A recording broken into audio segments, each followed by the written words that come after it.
माता जी, आप स्टार्ट कर लीजिए।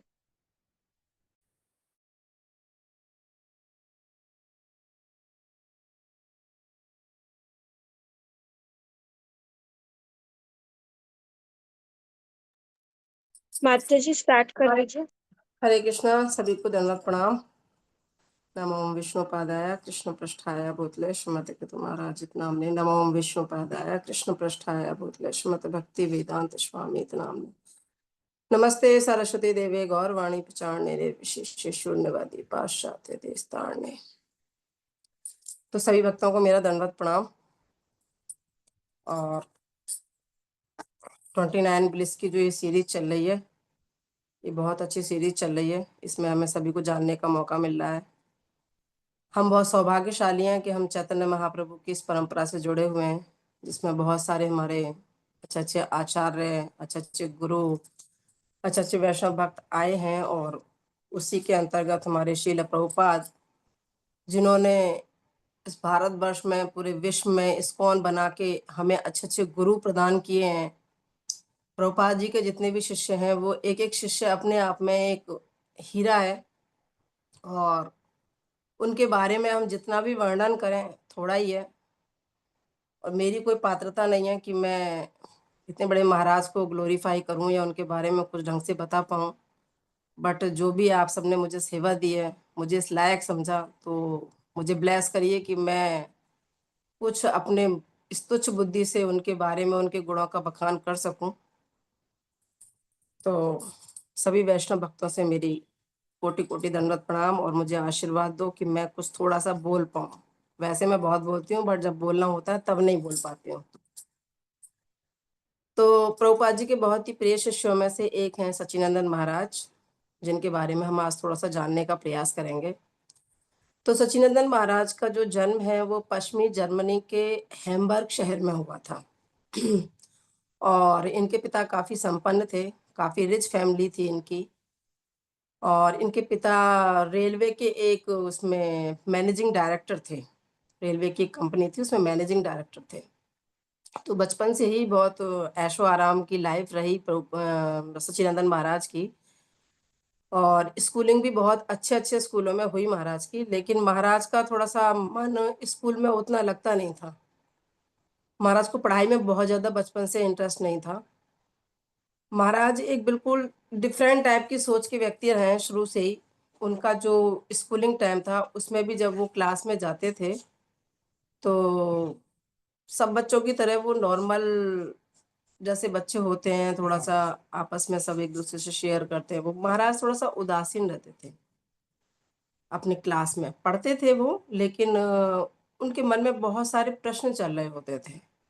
वो बहुत कुछ जानने की जिज्ञासा रहती थी।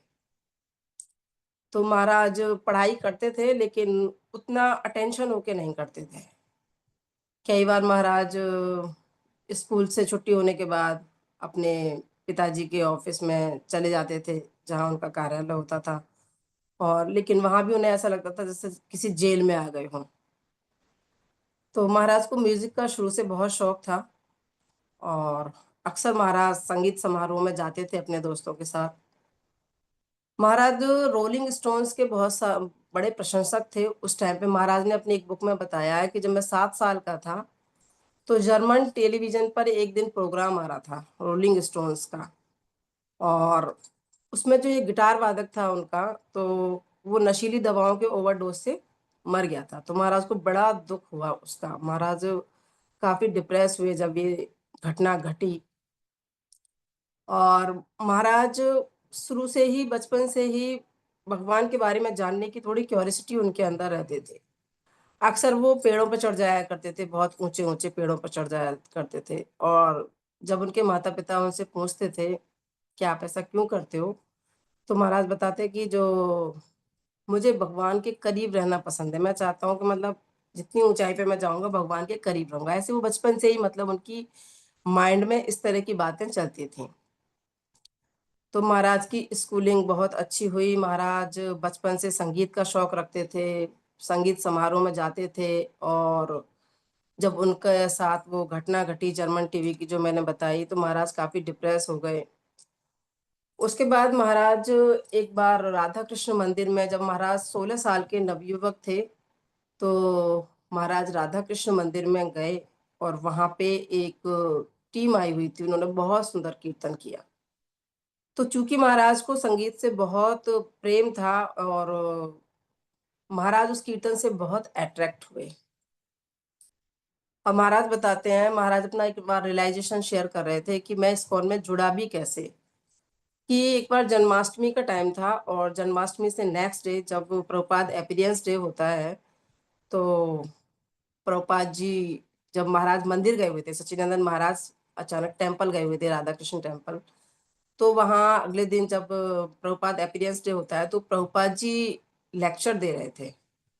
और प्रभुपाद लेक्चर शुरू करने से पहले प्रभुपाद पहले आए, सबसे मिले, सब लोगों ने उन्हें रोज फ्लावर दिए और प्रभुपाद सबके रोज फ्लावर एक्सेप्ट कर रहे थे और खुद भी उनको दे रहे थे। तो सच्चिदानंद महाराज तब नए नए थे, तो महाराज ने भी एक रोज फ्लावर प्रभुपाद को ऑफर किया। तो प्रभुपाद जी ने लिया और बड़े अटेंशन होके महाराज की तरफ देखा, पर्सनली टच महाराज को फील हुआ।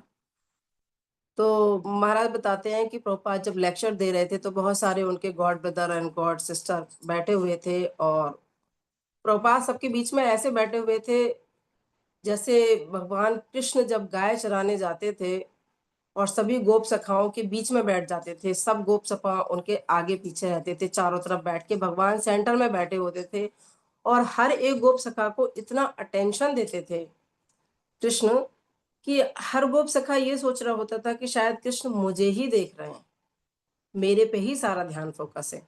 तो सिमिलरली ऐसे ही प्रभुपाद जी को देख के महाराज को लगा कि महाराज हर व्यक्ति को इतना पर्सनल टच दे रहे हैं, हर व्यक्ति को इतना पर्सनली देख रहे हैं, तो उन्हें एक अपनापन फील हुआ महाराज को देख, प्रभुपाद को देख के। उन दिनों उन दिनों महाराज बहुत थोड़ा सा टेंशन में थे, थोड़ा डिप्रेस थे और थोड़ा कंफ्यूज भी थे। वो एक स्पिरिचुअल गुरु की तलाश में भी थे, जिससे कि वो उससे कनेक्ट कर पाए या अपने आप को जोड़ पाए।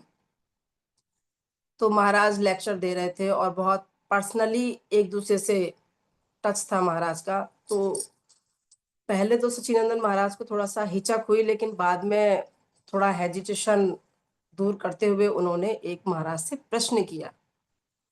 और प्रश्न महाराज को वो टेस्ट करने के लिए कर रहे थे बेसिकली।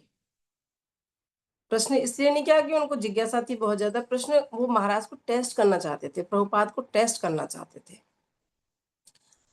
तो उनका प्रश्न था कि पहले उन्होंने प्रश्न किया और प्रश्न महाराज को प्रभुपाद को समझ में नहीं आया, तो उन्होंने कहा प्लीज रिपीट अगेन।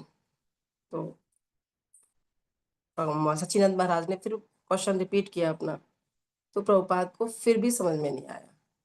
तो प्रभुपाद ने एक उनके शिष्य थे श्यामा सुंदर, उनको बोला कि श्यामा सुंदर आप रिपीट करो इसको। तो श्यामा सुंदर प्रभु को भी वो क्वेश्चन समझ में नहीं आया, तो सच्चिदानंद महाराज बहुत इनसिक्योर हो गए और फिर दोबारा हेजिटेशन में उन्होंने फिर थर्ड टाइम क्वेश्चन रिपीट किया। तो उनका क्वेश्चन था सच्चिदानंद महाराज का प्रभुपाद से कि अगर भगवान सब जगह हैं और सबका भला चाहते हैं, सबके हितकारी हैं, तो भगवान ने इस माया को क्यों बनाया जो हमें सफरिंग देती है? या तो भगवान उतने अच्छे नहीं है या माया उनके कंट्रोल में नहीं है। ऐसा उन्होंने प्रश्न किया प्रभुपाद को टेस्ट करने के लिए कि इसका क्या आंसर मिलेगा।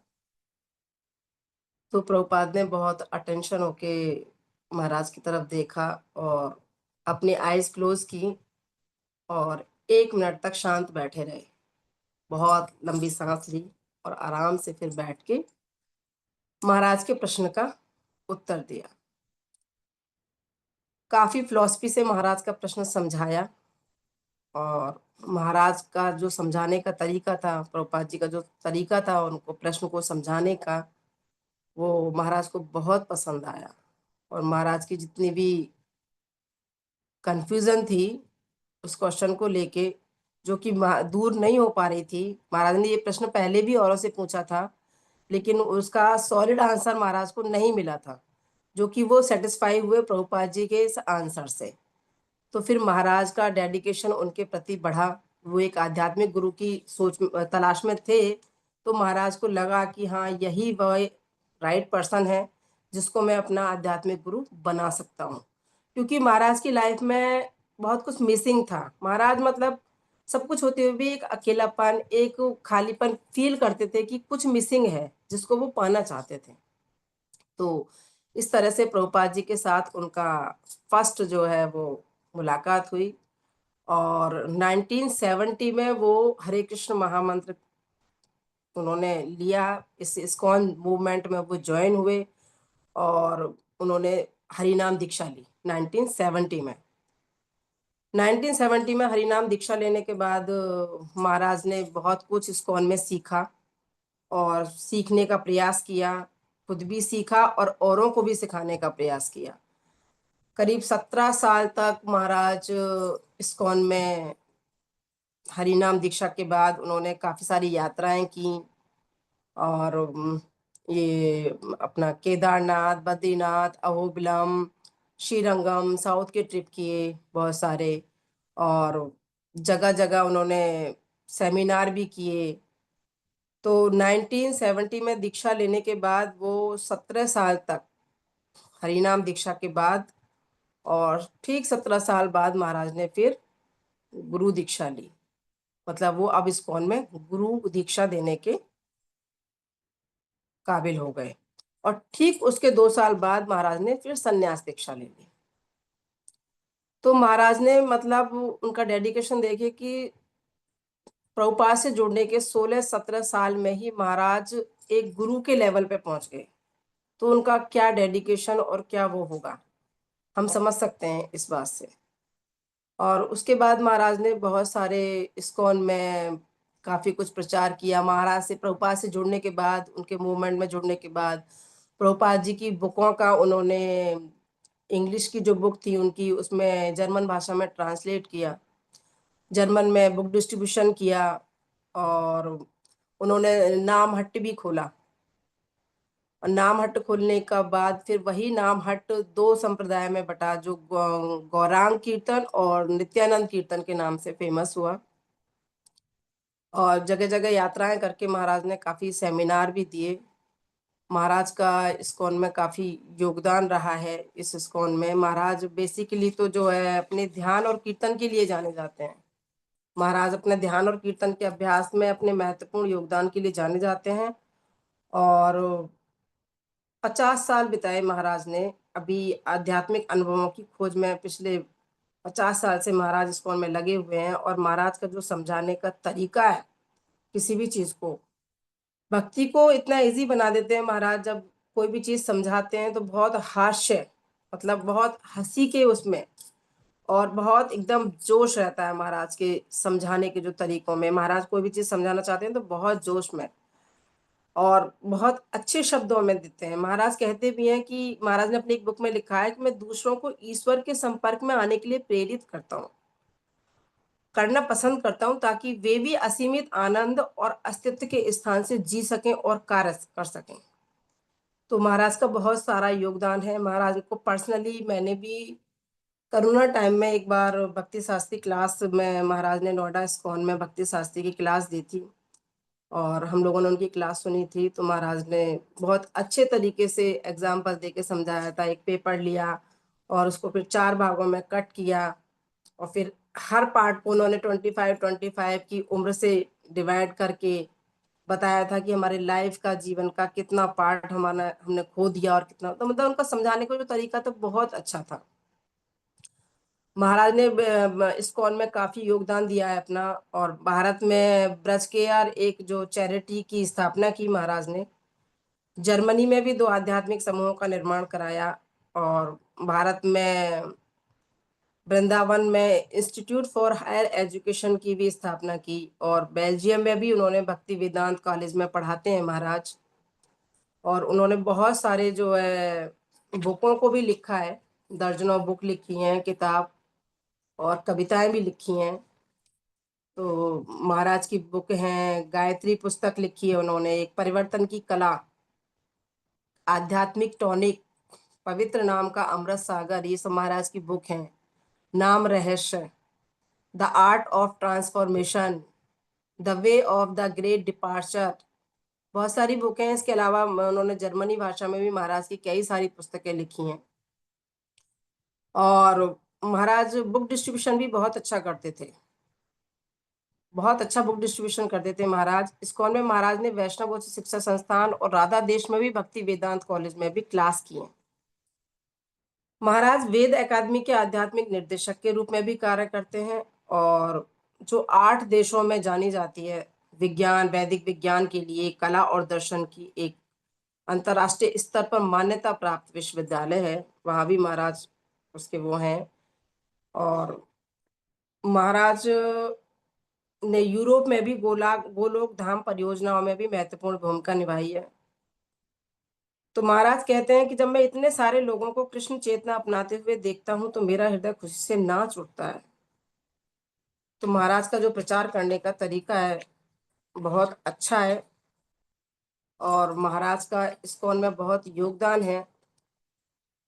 महाराज इतने हम्बल हैं। अभी मैं एक क्लिप देख रही थी महाराज की, तो वो वृंदावन में जो प्रेमानंद महाराज हैं उनसे अभी रिसेंटली थोड़े दिनों पहले मिले थे, और एक विनोद बाबा जी हैं उनसे भी मिले थे।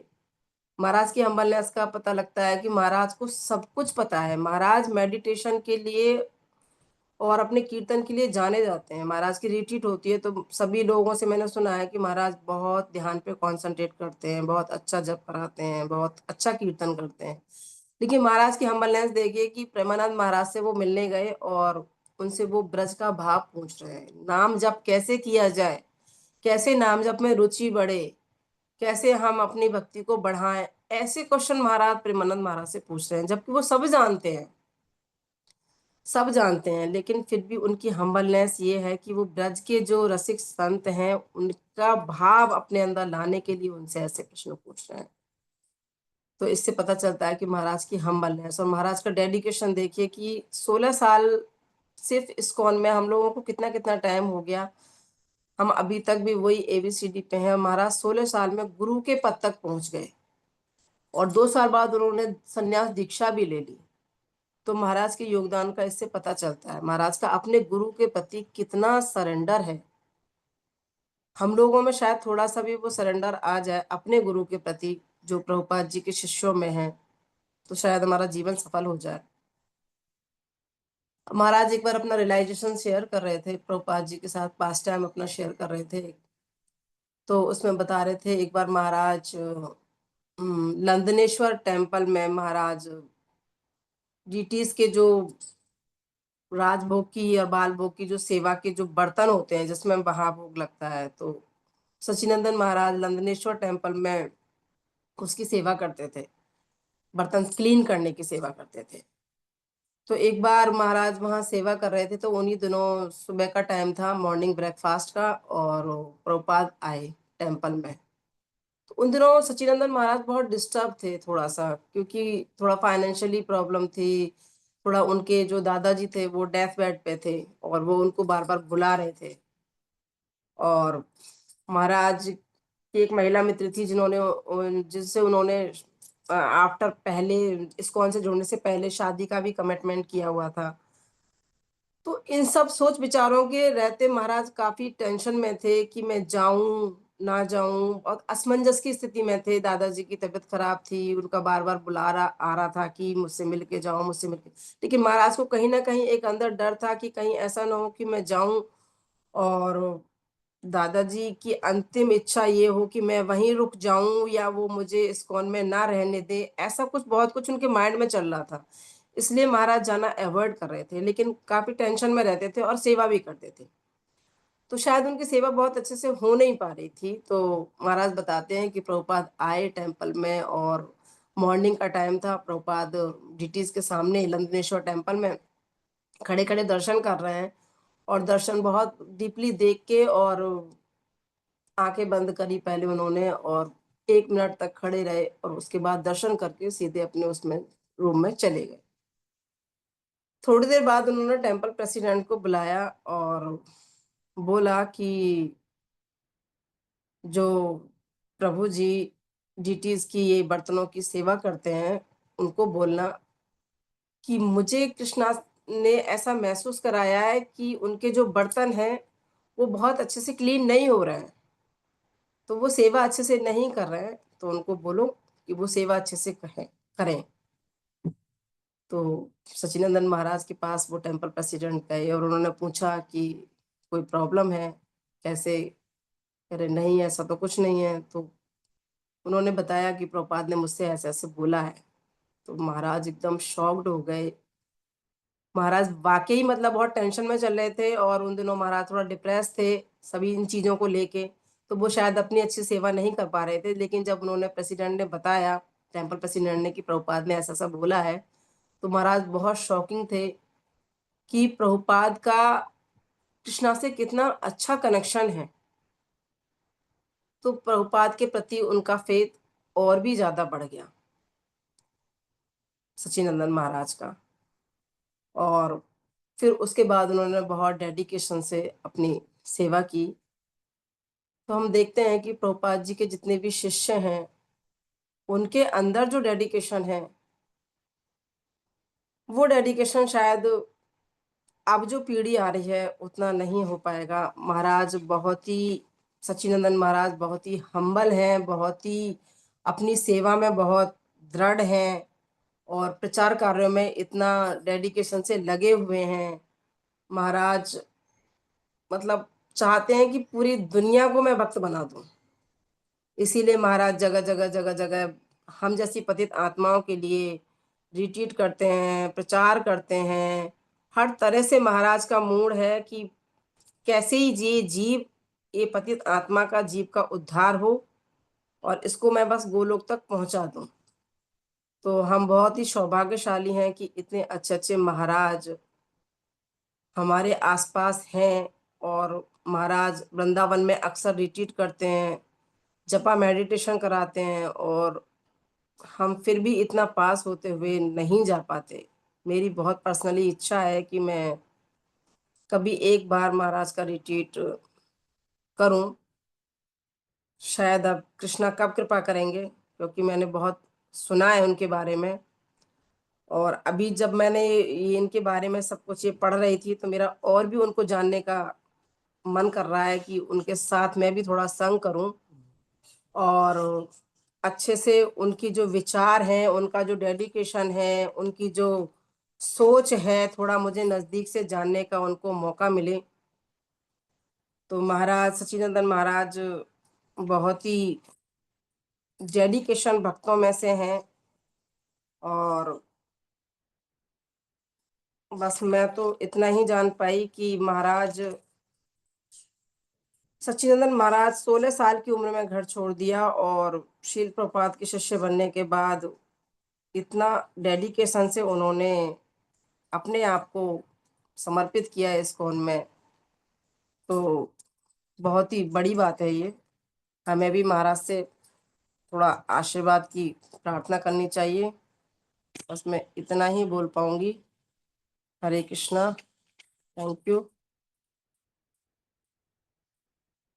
सभी को